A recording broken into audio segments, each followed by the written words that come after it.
So hi guys, hope you're doing good. And today we are back with another update, which is coming from IIT Kharagpur. So IIT Kharagpur has recently released the dates for GATE 2022, and we'll be taking a look at the revised list for 2022, which is more or less same like 2021, and there might be some minor changes depending on the code situation.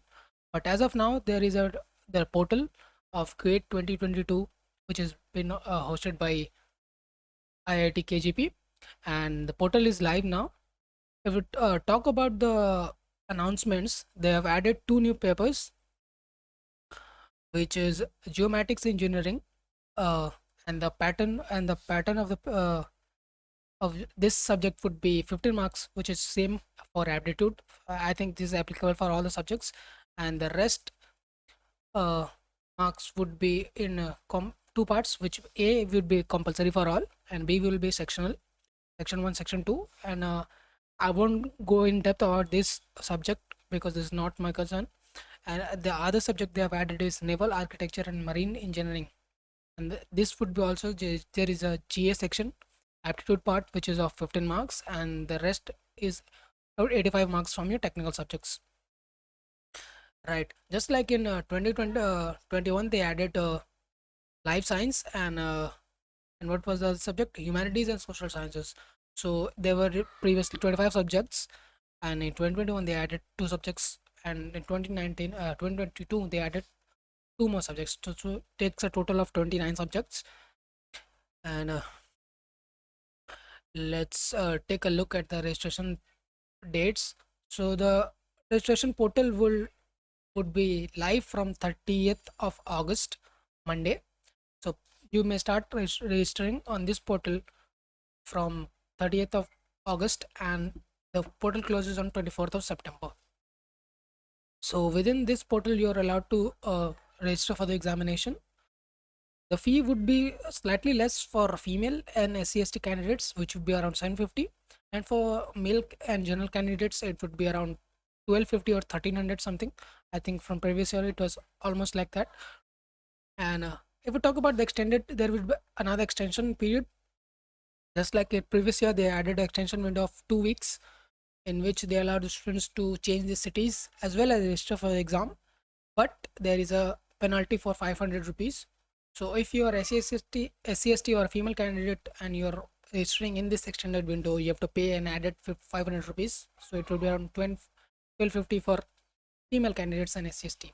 And if you're a general candidate, you have to add it 1300 plus 500, around 1800 or 1750 rupees. And there would all you need to do is put in your ID identification proof.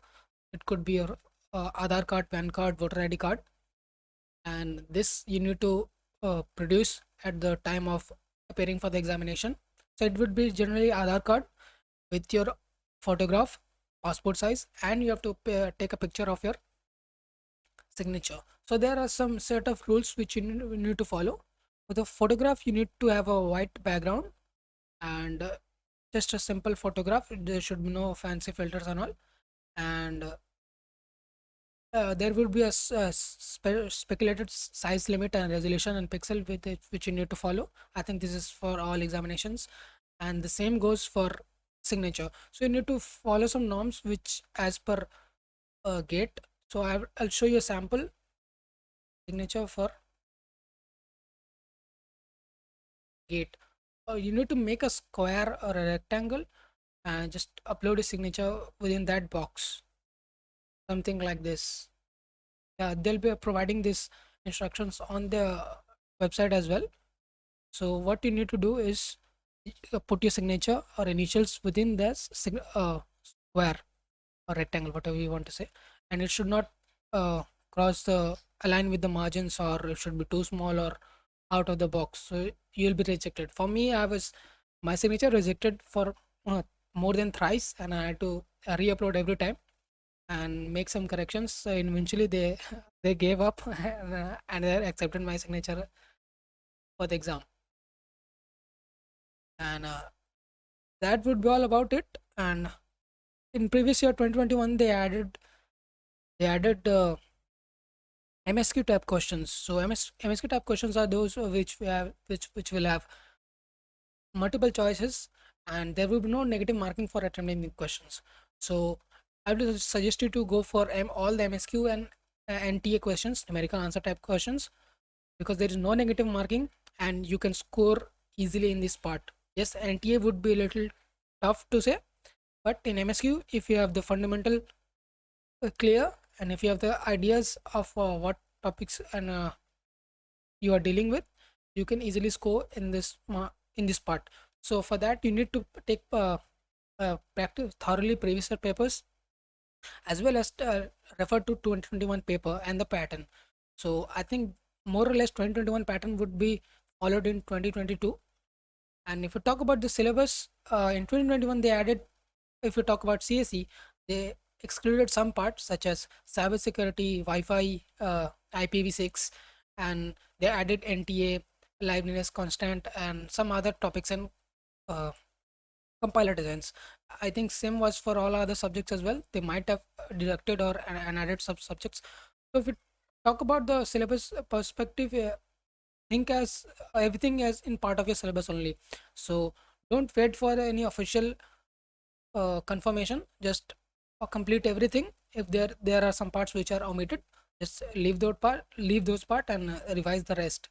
So that would be all. Try to finish your syllabus as soon as possible. I think this is the starting of August, and the test series would have started. Many have started with subject wise test series and topic wise test series, and start giving a mock test from October or November, no, October end or November start, and start revising and completing the syllabus. So from the 1st of November, they will be rectifying the applications, and your approvals would be given around 18th of January.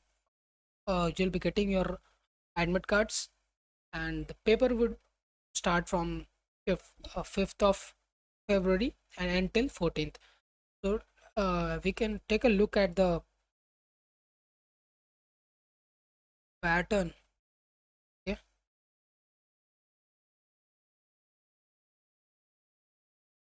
Yeah, so these are the primary papers, and secondary papers that you need to set are totally optional, and these are all the details.